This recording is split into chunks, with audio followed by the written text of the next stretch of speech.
यहाँ पर हमें एपिसोड की स्टार्टिंग में तेंजिरो को दिखाया जाता है, जो कि भाई तीनों डीमंस को मार के बहुत चौड़ा रहा होता है। और फिर उसकी नज़र पड़ती है गिनिया पे, जो कि बहुत ही ज़्यादा भौकाली तरीके से फोर्थ डीमन को मार दिया होता है।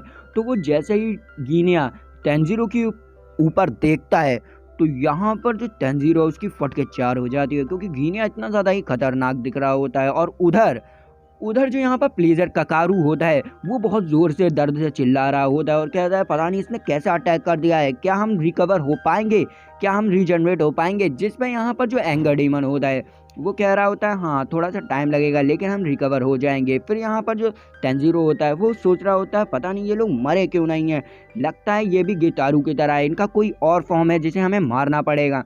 फिर यहाँ पर उसको याद आता है नेजुको के बारे में कि आखिर नेजुको कहाँ है। फिर दिखाया जाता है नेजुको को, जो कि बहुत चीज़ों के नीचे दबी होती। फिर वहाँ पर तेंजिरो पहुँच जाता है, जिससे यहाँ पर नेजुको उसे गले लगा लेती है। लेकिन यहाँ पर तेंजिरो अभी भी सोच रहा होता है कि आखिर ये लोग मरे क्यों नहीं है। मैं इतने दिनों देर से सोच रहा हूँ कि इन लोगों की गर्दन काट दी तब भी ये लोग नहीं मरे हैं, इसका मतलब इनका कोई और मेन वेसल पॉइंट है जिसे हम काट देंगे तो ये पूरे के पूरे मर जाएंगे। यहाँ पर तेंजिरो कहता है आखिर ग्युतारू कहाँ है, क्योंकि वो नहीं होगा तो उसे नहीं मार पाएंगे, ढूंढो जल्दी। और उसी समय यहाँ पर गिनिया आ जाता है और उसका गला पकड़ लेता है और कहता है यहाँ पर तुम अकेले ही नहीं हो, मैं भी हूँ। और तुम क्या सोचते हो कि तुमने अकेले पर रैंक्स को मारा था? नहीं, वहाँ पर बहुत लोग थे, मैं मारूंगा उसके साथ। तो वो कहता है ठीक है, तेंजिरो हमारा कहता है ठीक है भैया तुम मार लेना, तुम पूरा मार लेना, लेकिन मैं ये कह रहा हूँ कि ये जो फिफ्थ है हेंटांगू वो कहीं ना कहीं है, उसे ढूंढना पड़ेगा यहीं पर। और वो सब इतना क्यूट स्माइल बना के कह रहा होता है कि यहाँ पर जो डीमन फॉर्म में गिनिया होता है वो भी बड़ा पिघल जाता है कि भाई मैं तो बहुत हार्ड बंदा हूँ, मैं भी पिघल गया। तो उसी समय क्या होता है, जो एंगर डीमन होता है वही का मौका फायदा उठा के अपना एनर्जी यूज करने लगता है, वही बिजली की ताकत। लेकिन यहाँ पर तेंजिरो देख लेता है और गिनिया को बचा लेता है। और फिर यहाँ पर जो तेंजिरो होता है वो गिनिया से कह रहा होता है कि फिफ्थ जो डीमन है वो यहीं कहीं है, जल्दी जाओ और उसे ढूंढो। और यहाँ पर जो तीनों डीमन होते हैं वो भी रीजनरेट हो जाते हैं और यहाँ पर मारने के लिए आगे बढ़ते हैं। तो तेंजिरो यहाँ पर गिनिया से कहता है कि कुछ भी हो जाए नेजुको को मत मारना, क्योंकि वो मेरी बहन है। जिस पे वहाँ पर वो देखता है तो नेजुको इतनी क्यूट स्माइल बना रही होती है, भाई मैं तो पिघल गया। और यहाँ पर जॉय डीमन गिनिया से लड़ रहा होता है और गिनिया यहाँ पर बंदूक निकाल पे उस पर हमला कर रहा होता है, लेकिन यहाँ पर वो बच जाता है। और यहाँ पर हमें तेंजिरो दिखाया जाता है जो कि हेंटांगू को ढूंढ रहा होता है कि और कह रहा होता है कि जब तक नेजुको और गिनिया उन लोगों से लड़ रहे हैं तब तक मुझे ढूंढ लेना चाहिए। और यहाँ पर दिखाया जाता है जो ककारू होता है अपने फैन से नेजुको की ओर हमला करता हुआ यहाँ पर बहुत ही बड़ा धमाका होता है और तेंजिरो को पास से निकल जाता है। और उसी फैन की विंड की वजह से यहाँ पर तेंजिरो को हेंटेंगू की स्मेल आ जाती है, जिससे वो पहचान जाता है कि हेंटेंगू एक जंगल में चुपचाप से रोते हुए छुपा होता है। फिर यहाँ पर जो तेंजिरो होता है वो चिल्लाते हुए गिनिया से कहता है कि जल्दी से जंगल में जाओ, वहीं पर हेंटांगू छुपा हुआ है। और ये सब जो होता है वो एंगर डीमन सुन लेता है और फिर वो जो होता है उर्गी को भेजता है तेंजिरो को रोकने के लिए। और यहाँ पर जो तेंजिरो होता है वो उर्गी से फाइट करने लगता है और फिर वो उसे बताता है कि जल्दी से जाओ गिनिया, वहाँ पर छुपा हुआ है, जल्दी से उसे पकड़ो जाके। और यहीं पर क्या होता है कि वो एंगर डीमन होता है, मतलब डीमन होता है, वो अपनी इलेक्ट्रिसिटी की पावर का यूज़ करते हुए वहाँ पर एक बहुत बड़ा इलेक्ट्रिक शॉक जनरेट कर देता है और जिससे कि भैया यहाँ पर जो गिनिया होता है वो बच ही जाता है और वापस से वो अपनी लाइटिंग की पावर यूज़ करने वाला होता है। तभी यहाँ पर तेंजिरो नेजुको से कहता है कि जल्दी जाओ एंगर डीमन से लड़ो जाके, वो गिनिया को पकड़ ना पाए। और तभी यहाँ पर हमें दिखाया जाता है जो ककारू होता है वो अपने फैन का यूज करते ही तेंजिरो के ऊपर हमला कर देता है और तेंजिरो बहुत दूर जाके गिरता है, लेकिन वो पेड़ को पकड़ लेता है। और यहाँ पर दिखाया जाता है कि नेजुको वो एंगर डीमन के ऊपर हमला करने ही वाली होती है कि वहाँ पर सौरो डीमन अजाकिसु आ जाता है और अपने भाला नेजुको के पेट में घुसेड़ देता है। हमें दिखाया जाता है सीन ग्यूकू को, जहाँ पर ग्यूकू ने मिचूरू को अपने पॉट में फंसा के रखा होता है और यहाँ पर जो म्यूचिरो होता है वो निकलने की कोशिश कर रहा होता है, लेकिन वो निकल नहीं पा रहा होता है। तो यहाँ पर ग्यूकू कहता है तुम कुछ भी कर लो यहाँ से नहीं निकल पाओगे और तुम्हारा मरना निश्चित है, क्योंकि यहाँ पर ब्रीथिंग स्टाइल काम ही नहीं करेगी।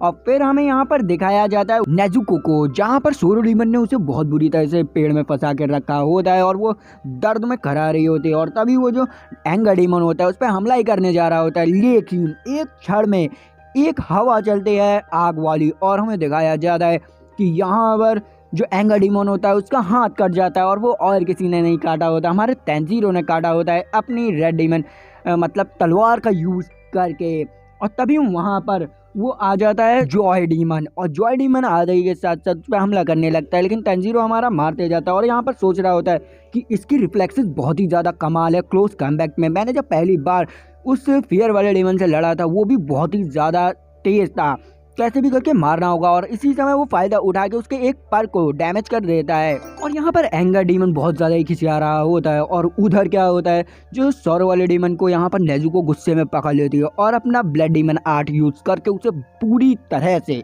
जलाने लगती है। और यहाँ पर हमें फिर दिखाया जाता है तंजीरो और उस काकासू की लड़ाई, जहाँ पर काकासू उस पर भारी पड़ते हुए अपना फैन का यूज करके उसे जमीन में धंसा देता है और कहता है चलो इसका काम हो गया, अब वो लड़का कहाँ है, गिनिया कहाँ है।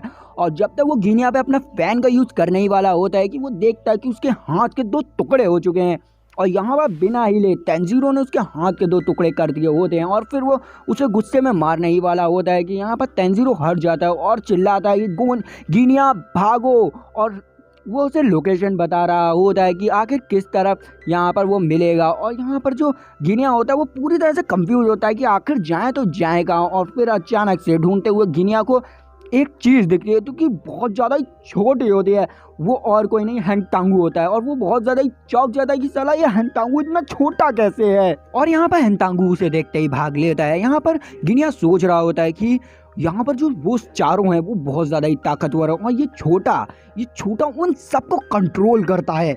मतलब क्या हो रहा है यहाँ पर। और फिर अचानक से क्या होता है, जो गिनिया होता है वो अपने तलवार का यूज़ करते हुए गर्दन पे जैसे ही मारता है, तो क्या होता है, अचानक से उसकी तलवार जो होती है 2 हिस्सों में बढ़ जाती है, मतलब टूट जाती है। यहाँ पर गिनिया बहुत ज्यादा हैरान हो जाता है, कहता है कि ये मेरी उंगली से भी छोटा है और इतना ज्यादा मजबूत। और तभी वो अपनी बंदूक निकालता है, और बंदूक निकालते ही के साथ वो उस पर हमला कर देता है, लेकिन बंदूक कभी उस पर असर नहीं होता। लेकिन अचानक से जैसे ही उसकी हल्की सी पीछे नजर पहुंचती है, तो वो देखता है कि एंगर डीमन ने अपना भाला उसकी ओर घुसाने ही वाला होता है। तो यहाँ पर वो डर के मारे सोचता है अब मैं मरा, क्योंकि अगर इसने गर्दन में मार दिया तो मैं रिकवर नहीं कर पाऊंगा और मैं मर जाऊंगा। और यहाँ पर हमें इसके बड़े भाई को दिखाया जाता है, जो कि और कोई नहीं सिनामी होता है, द विंड हाशिरा।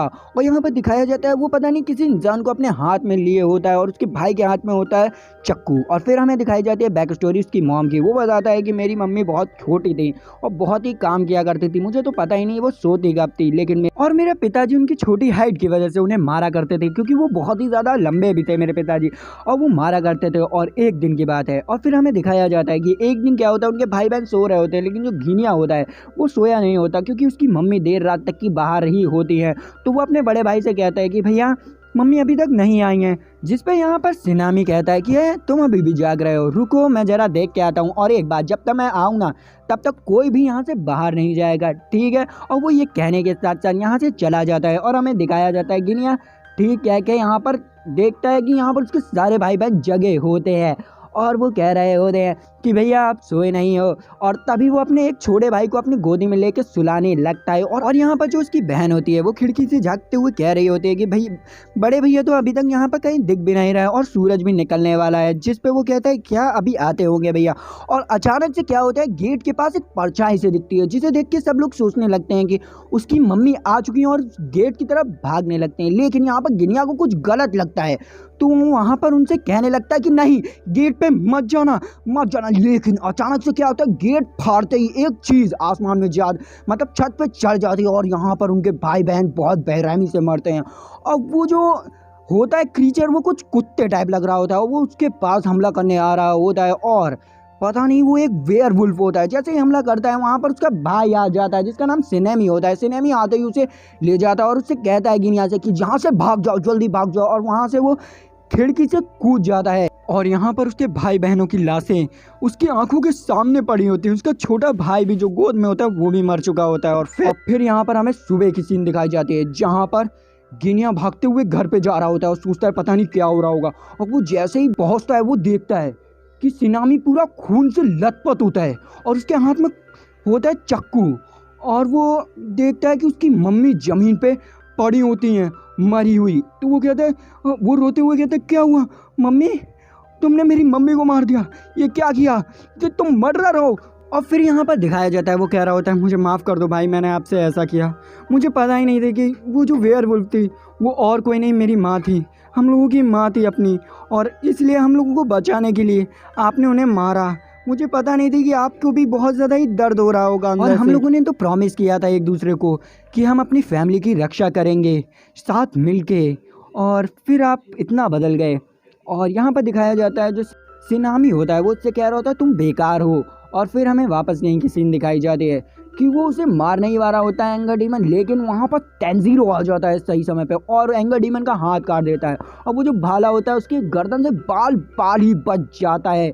और यहाँ पर जो तेंजीरो होता है वो उससे कहता है गिव अप मत करो, तुम बन सकते हो, एक हाशिरा बन सकते हो, गिव अप मत करो, जाओ लड़ो, तुम कर सकते हो, मैं तुम्हारे साथ हूँ, हम तुम्हारा सपोर्ट करेंगे, गिनिया मैं तुम्हें प्रोटेक्ट करूंगा। जिसे देख के गिनिया बहुत ज़्यादा इमोशनल हो जाता है और अचानक से वहाँ पर सौरो डीमन आता है और अपने भाले से उसके ऊपर अटैक कर देता है, और यहाँ पर बहुत बुराई वाला अटैक होता है जिसकी वजह से यहाँ पर तेंजीरो नीचे गिर जाता है। लेकिन यहाँ पर वो फील करता है कि यहाँ पर उसे कुछ हुआ ही नहीं होता, और वो जैसे ही पीछे देखता है तो वो देखता है गिनिया जो होता है उसने सारा वार अपने ऊपर ले लिया होता है, और गिनिया की बहुत बुरी हालत हो जाती है, वो हर जगह से छेदी लाल बन चुका होता है, मतलब वो उसके छेद हो जाते हैं। और फिर वो कहता है कि गिनिया कहता है उससे कि जाओ उसे ढूंढो जाके और मारो। और यहाँ पर फिर तेंजीरो उसे ढूंढने लगता है आजू बाजू, और यहाँ पर उसे दिख जाता है वो, तो वो उसके पीछे भागने लगता है और कहता है अब मैं तुम्हें नहीं भागने दूंगा। और फिर वो लोग भागते भागते एक खुले मैदान की तरफ आ जाते हैं, और यहाँ पर तेंजीरो सन ब्रीथिंग का यूज करते हुए उसकी गर्दन काटने ही वाला होता है कि यहाँ पर एपिसोड खत्म हो जाता है। तो अगर वीडियो अच्छी लगी लाइक सब्सक्राइब करिएगा और भाई कमेंट भी करिएगा क्योंकि मजा आती है। तो चलो मिलते हैं।